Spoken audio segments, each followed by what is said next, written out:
Anna and I seemed like the perfect couple. Everyone thought so. She had a wonderful family, was always graceful, and just seemed like the ideal girlfriend. But as we got closer to our wedding, she told me she didn't want to miss out on loving the one I'm truly meant to be with.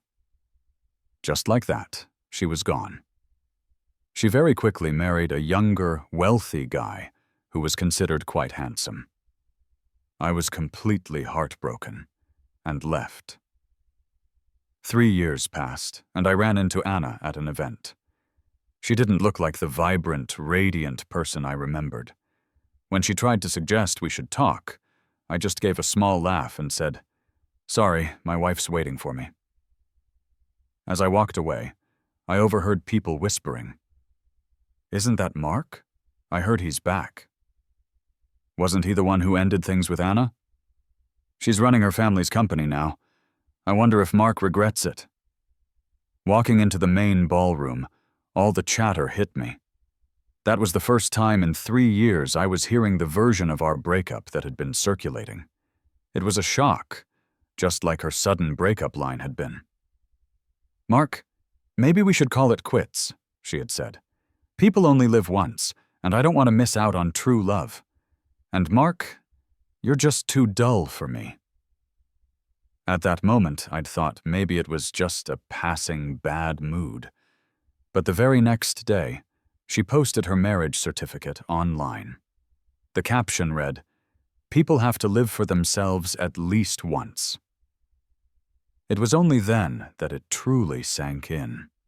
She wasn't asking me or discussing it. She was informing me. After feeling sorry for myself for a while, I left the country to go to graduate school. I never imagined, not even once, that she would tell people I was the one who ended things. She got to keep her perfect reputation, and I was painted as the bitter ex-boyfriend who couldn't move on. "Oh, isn't that Mark?" A friend spotted me and called me over. "Why are you so late?"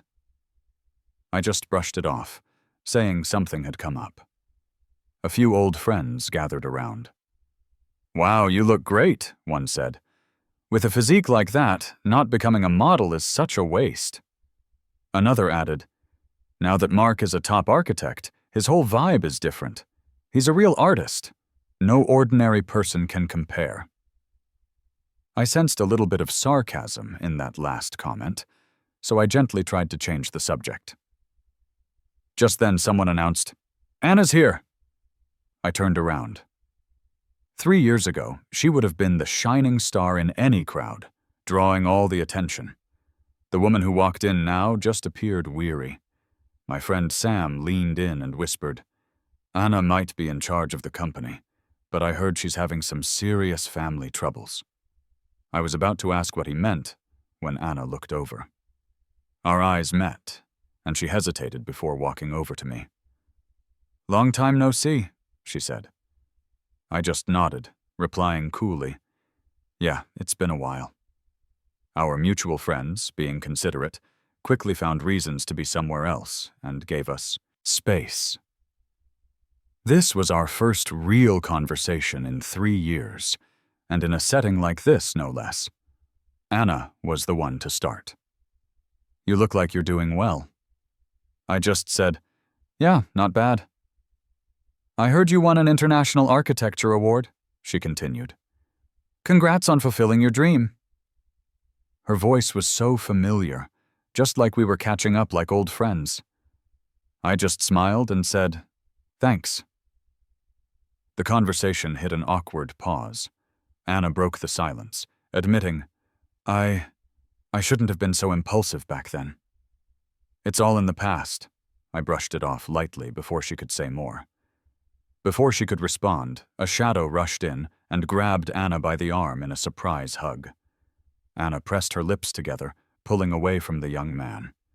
He took her arm and then extended a hand to me. "Hey, I'm Anna's husband, Leo." I'd seen Leo before, 3 years ago at Anna's company. He was a good-looking guy, and Anna had casually mentioned him, commenting on their great chemistry. I guess ignoring those signs was my oversight. Just for the sake of manners, I shook his hand slightly. "You two catch up," I said. "I'll excuse myself." In the bathroom, I took a moment to gather my thoughts and found an unread text. "Hurry up, or I'll have to come find you." I smiled and replied, 10 more minutes, okay?" A quick response came back. "Fine, but you owe me tonight." Leaving the restroom, I passed an open lounge and glanced in. Anna was scolding Leo sternly. "Why would you make a scene here?" she chided. "Go home. I have other matters to attend to." Leo whined back. "Like what? Are you trying to rekindle things with Mark? I won't allow it, Anna. I've been with you since graduation, and this is how you repay me?" Anna looked exhausted. "There's nothing going on with him. Why can't you trust me?" Leo was relentless. "Nearly 2 decades of history with him, and you expect me to believe that?" And it was true. Anna and I did share almost 20 years of memories. Yet it wasn't enough to stand against her "I don't want to miss out" line. Leo, knowing her true colors, couldn't trust her around me. But that was no longer my concern. Returning to the hall, my friends pulled me over to mingle.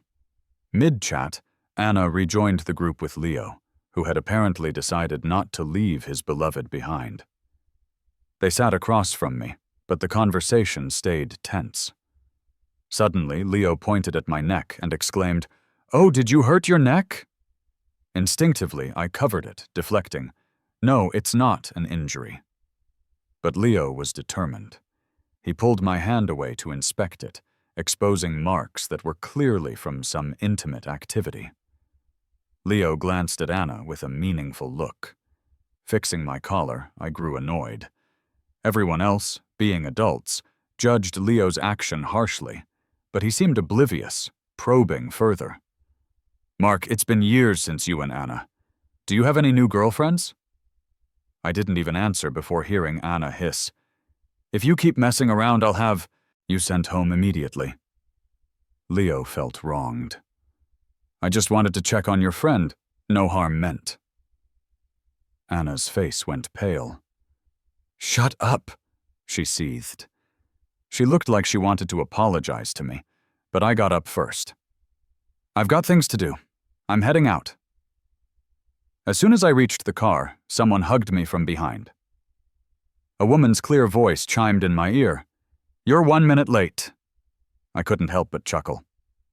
"Chloe, you're so bossy." "I'm generous enough to let you meet with your ex for once," she said.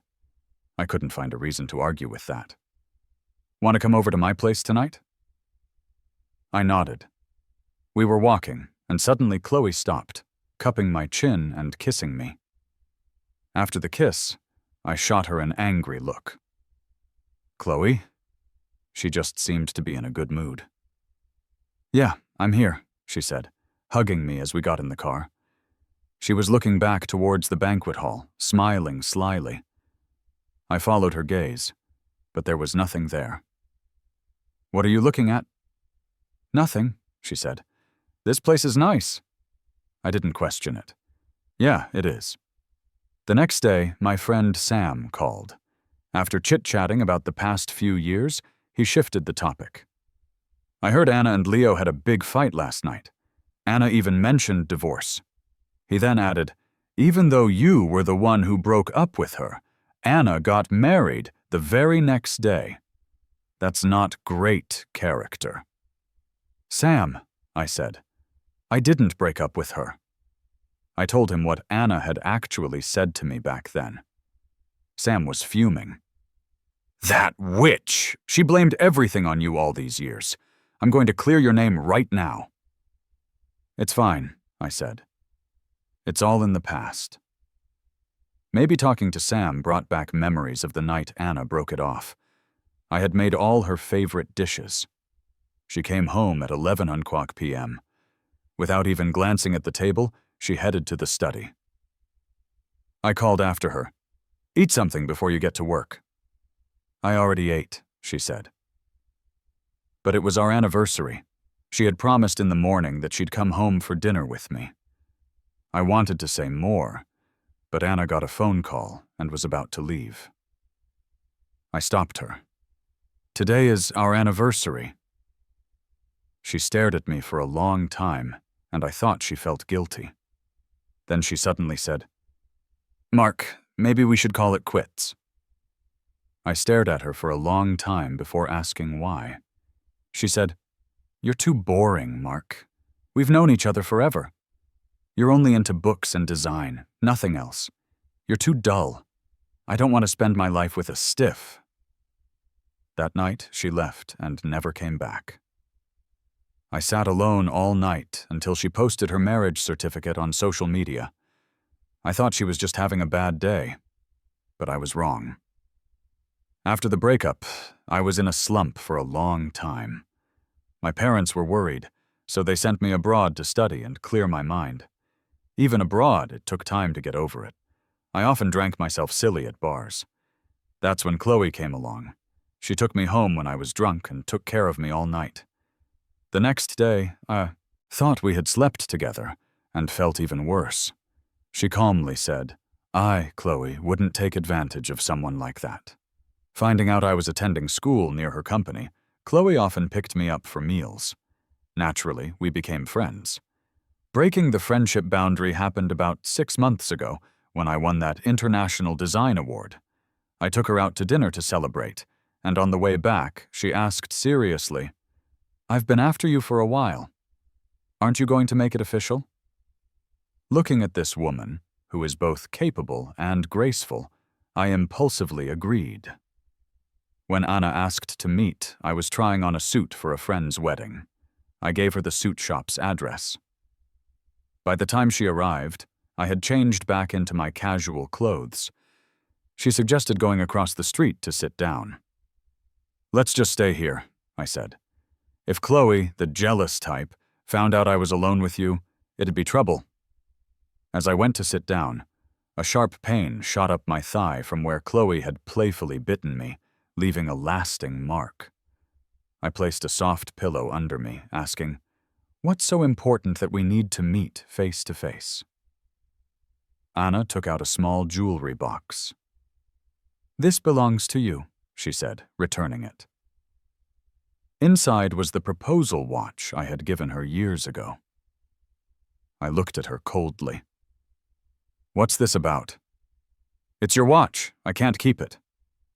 After a breakup, nobody holds on to proposal tokens. It seemed like Anna was just trying to upset me. I was livid and grabbed the bottle of water to drink.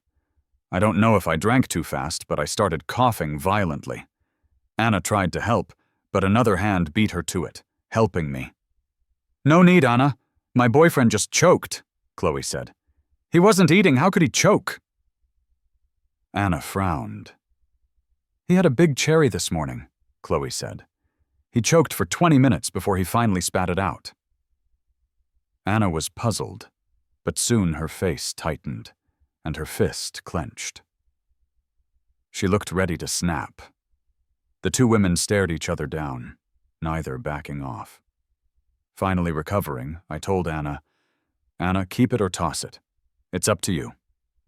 Leaving the shop, I held Chloe's hand. "Don't be mad. I didn't think she'd bring that thing." Chloe's jaw was tight.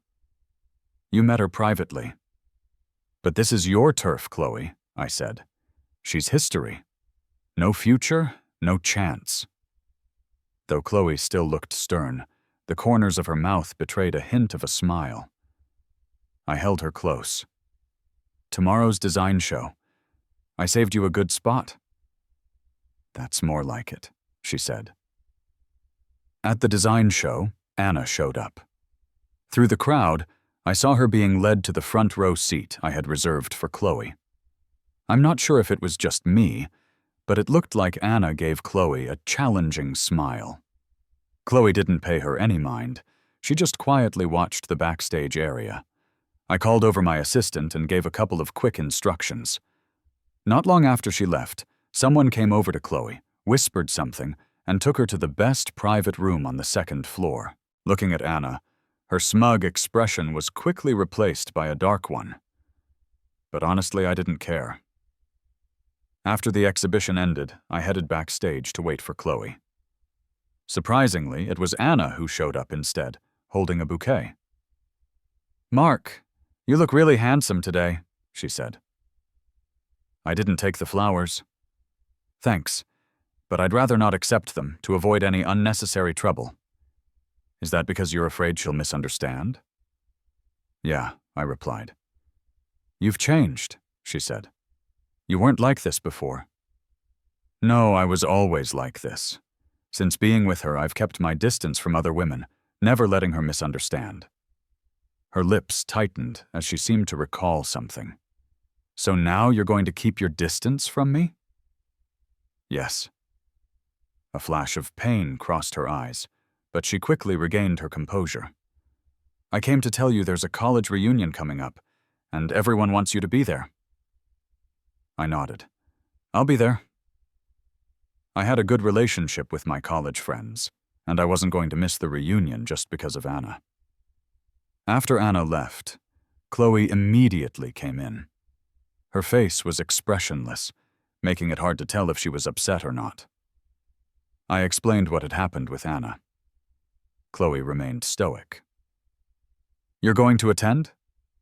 "Yeah," I said. "It's been a while since I've seen them."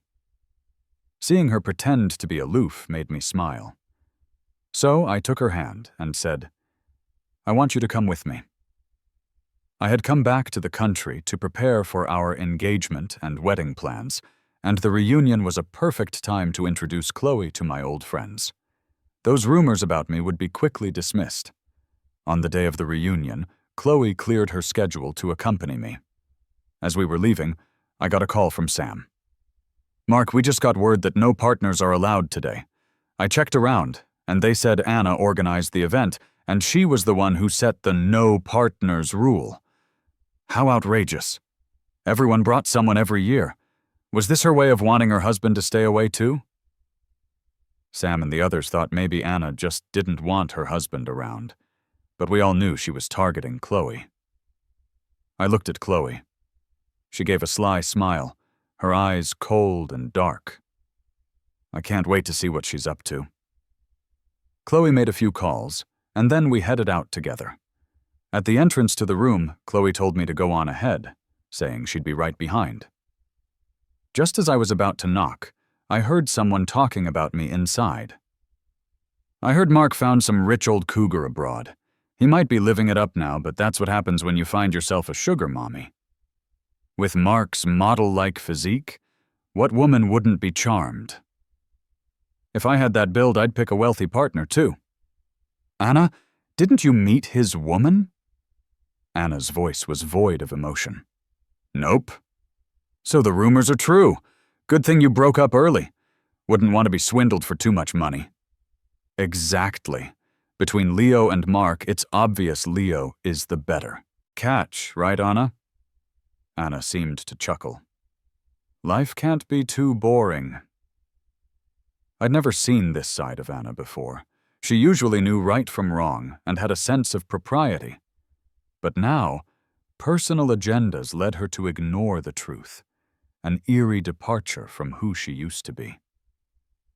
When I stepped inside, everyone froze, staring at me. I went straight to Anna and slapped her. The bustling room fell into an uncanny silence. Anna looked at me with a calm face, silent and still.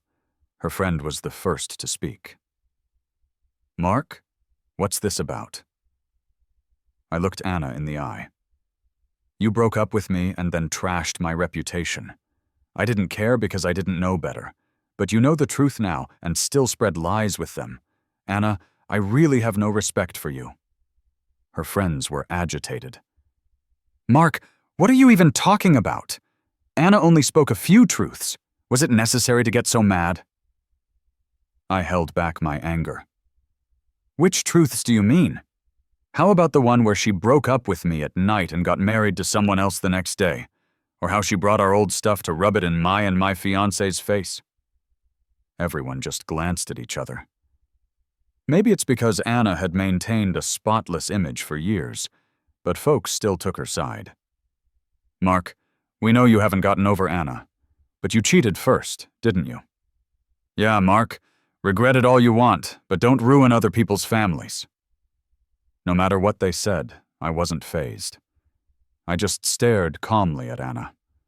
The tension in the room grew thick. Someone tugged at my sleeve, hinting I should just let it go. Finally, Anna spoke for the first time since I entered. Mark, let's not dwell on the past. Her words rolled around a bit, and I suddenly laughed out loud. Anna's eyes darkened. We've all gathered here. No point ruining the mood. Many years ago, I introduced Anna to my parents. Her faultless behavior made me proud before them. But once she left, my parents gave me a heartfelt talk. Mark, she's too cunning.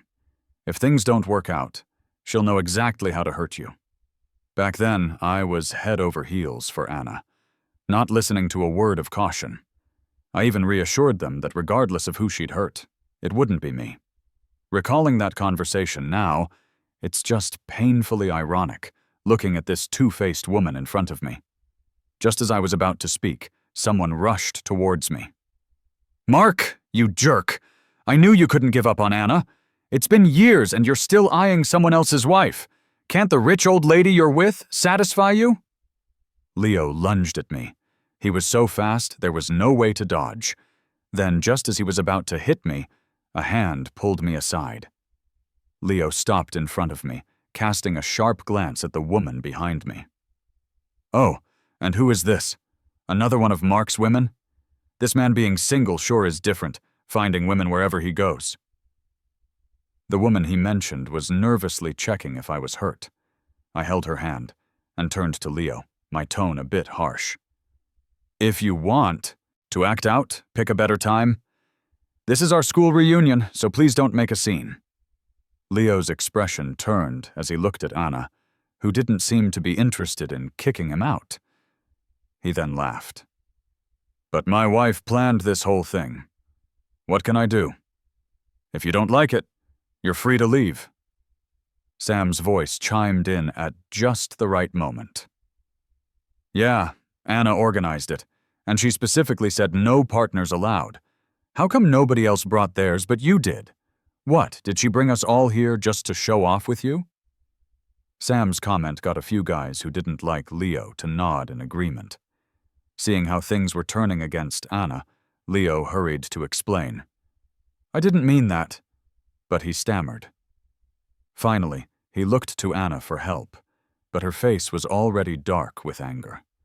With a low voice, she scolded Leo. Aren't you embarrassed enough already? Just moments ago, Leo had been proud that Anna didn't kick him out. Now he looked like he was in free fall. He bit his lip, almost crying. Honey, Anna looked at him coldly. No sign of her usual understanding and kindness. Leo choked up and pleaded, I'll sit right next to you and won't do anything. Don't kick me out, okay? Sam was the first to oppose. Since nobody else brought a date, nobody should. Right, guys? And hey, this rule was made for you and your honey, just for you. Leo glared at Sam, but he couldn't argue back. Then, a crisp voice broke in. How about I'll host a night at the top floor of the Majestic for everyone and their partners to relax? At that, everyone started paying attention to Chloe. Who is she, Mark? I took Chloe's hand and introduced her. This is my fiancée, Chloe. Everyone was shocked. I heard someone say, Wasn't Mark supposed to be with some rich old lady? Is she just a plant to clear his name? Sam couldn't stand it anymore. Come on, people. Think about who started those rumors about Mark. After a brief silence, everyone looked at Leo. Leo looked around helplessly, finally landing his eyes on Anna, who didn't even glance at him. Sam chuckled. All that effort spreading rumors about Mark, and now you've got nothing to say? Mark's right here. Keep talking. We can settle this face to face. Seriously, Why hate on Mark out of all people? Leo left in tears. After he left, someone asked me, "Mark, is she really your fiancée?" I smiled and nodded. The person said with envy, "We were all misled by Leo. A good man like you definitely deserves someone better." She glanced at Anna, suggesting some people shouldn't tarnish others just because they messed up. Anna sat on the sofa, her face unreadable, but her friend couldn't keep quiet. "Mark, where'd you find someone so naive anyway? Saying we could go to the top floor of the Majestic? That's for really high-up folks." Another said, "I heard there's a private room for Chloe that's not open to the public. Could you have your fiancé arrange for us to have a look?" The women laughed aloud. "Next time, Mark, find someone a bit more knowledgeable so you don't end up in such a mess." Anna looked at Chloe, but quickly looked away. Sam couldn't keep quiet. He walked over to me. "Mark, let's go. They can choose to join or not, but I'm not missing a chance to see the top floor of the Majestic." Sam moved, and a few guys joined him. Anna, who hadn't spoken, suddenly said, "Mark, don't blow this out of proportion. If you really want to go, I'll just make a call." What happened since I returned made me see Anna differently. I turned down her offer and left with a few of the guys. Perhaps just curious to see a show, Anna's friends followed us, including Anna herself. At the Majestic, when Chloe stepped away for a call, Anna approached me. "You've changed. You never cared about these things before." I knew what she meant. I used to be considerate of her busy social life, never asking for anything, let alone having her pull strings for my small vanity. She glanced at Chloe, who was making a call not far away. "Mark, she isn't right for you." I couldn't hold back and stopped her. "I know who's right for me. No need to worry yourself." Anna frowned slightly. "What good does it do to argue with me now? Maybe you should think about how to cover up her lie so you don't end up embarrassed in the group chat with your classmates." Anna's friends always said that after leaving her, I'd never find anyone better. She's convinced Chloe doesn't measure up to her. After all, in her eyes, why would a successful young woman like Chloe be interested in someone as dull and old-fashioned as me? I just smiled silently in response to her doubts. No one knows Chloe's capabilities better than I do. Plus, the whole luxurious place is owned by the Miller family, and it's just a matter of her saying the word if she needs anything. Chloe was on a call for a while, and she looked a bit off when she returned. Anna glanced at her and said nonchalantly, "The top floor needs a reservation. Let me make a call and ask." Then she stepped aside to make her call. I asked Chloe if she was facing any trouble. She explained it was work-related. Just then, Anna returned. She shot Chloe a glance of fleeting disdain and suggested switching locations, claiming the top floor was already booked. But Chloe was unfazed, saying, "Everything is ready for us to head up." Anna tried to stop her, saying, "Don't bring Mark along. He's too thin-skinned for this embarrassment." As she reached out to grab me, Chloe pulled me to her side instead. The tension between the two women instantly escalated, catching the attention of our classmates. Anna's friends, understanding the situation, started mocking Chloe. "I knew it! How could someone without power or influence get to the top floor? Now everyone's embarrassed." One friend suggested, "Anna, don't you know Susan here? Call her up and see if she can get you permission to let her take a look upstairs." Suddenly, Susan appeared, seemingly due to Anna's influence. However, in a twist, Susan bypassed Anna and approached Chloe respectfully, saying, "I'm sorry for keeping you waiting. Let me take you up now." Anna's friends thought Susan had mistaken Chloe for Anna, emphasizing that Anna had made the call.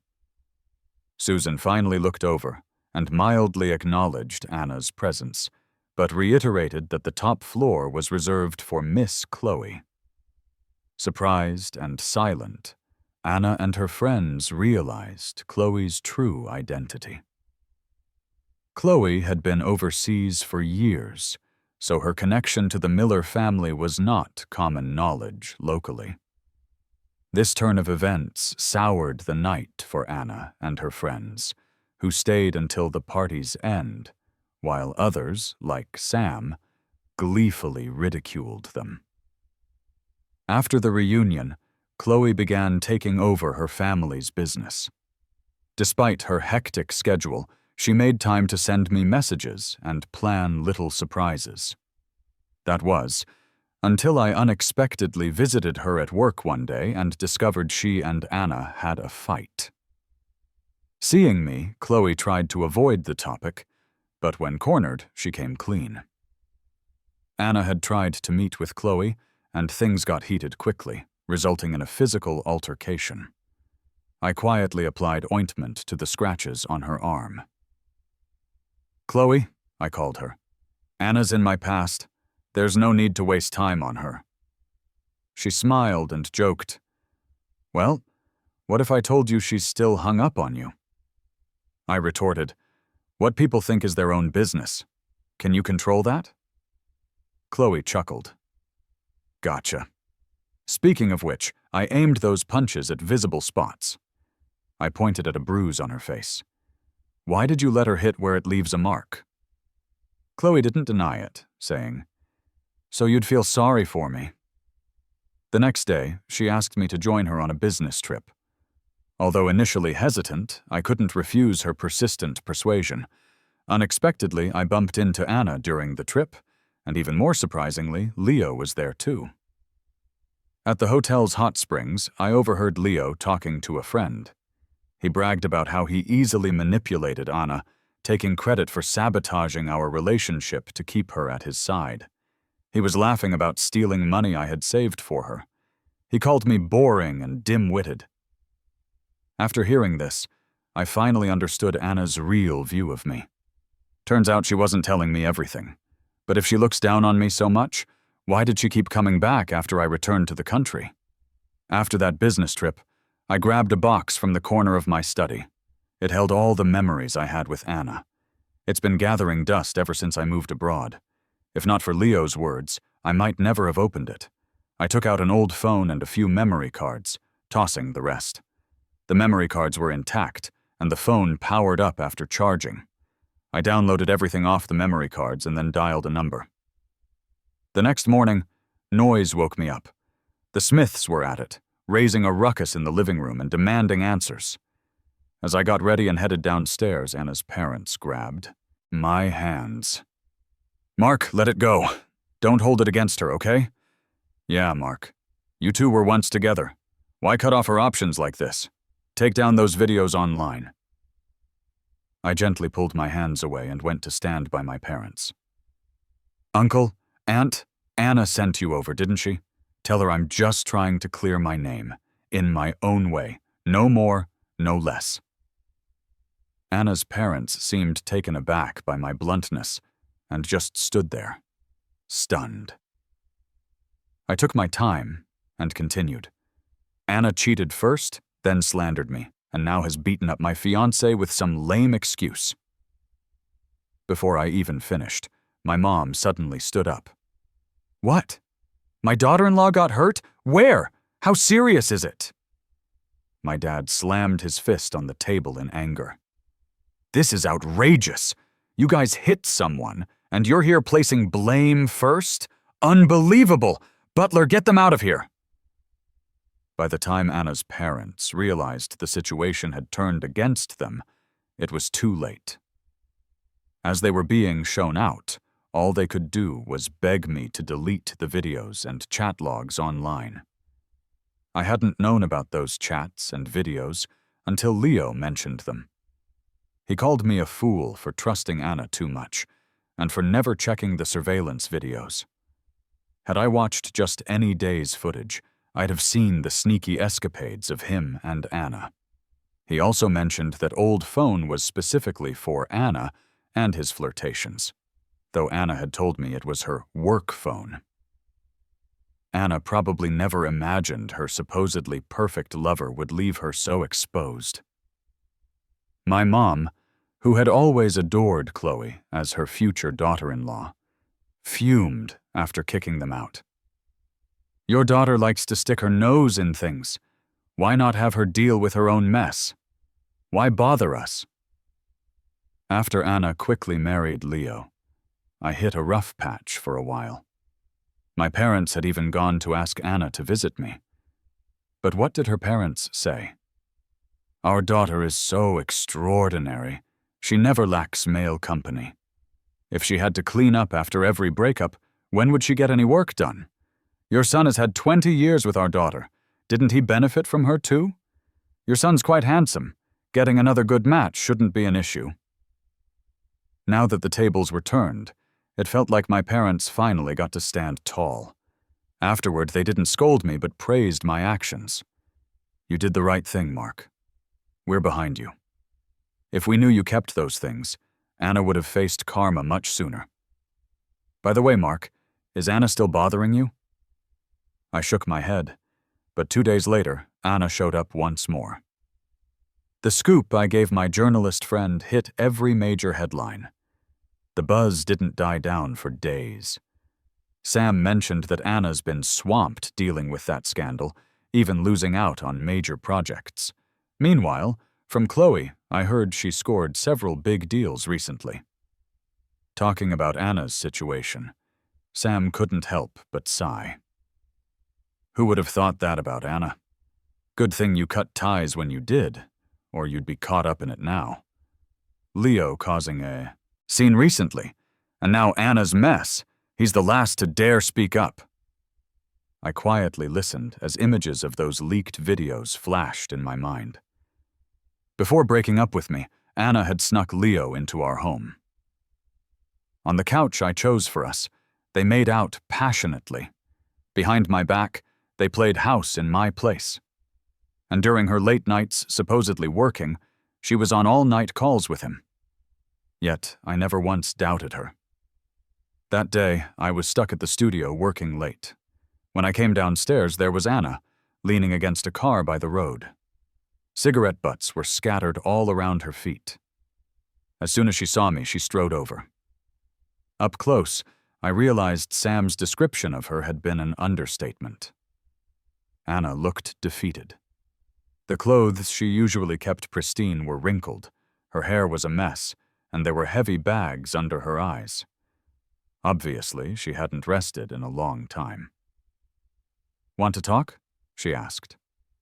"No," I replied. "My fiancé is waiting for me." Anna pinched the bridge of her nose.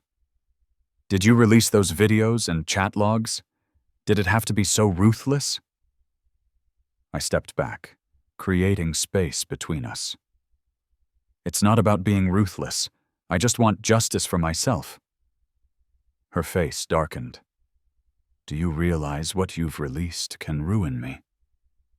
I met her eyes calmly. "Yes, I know."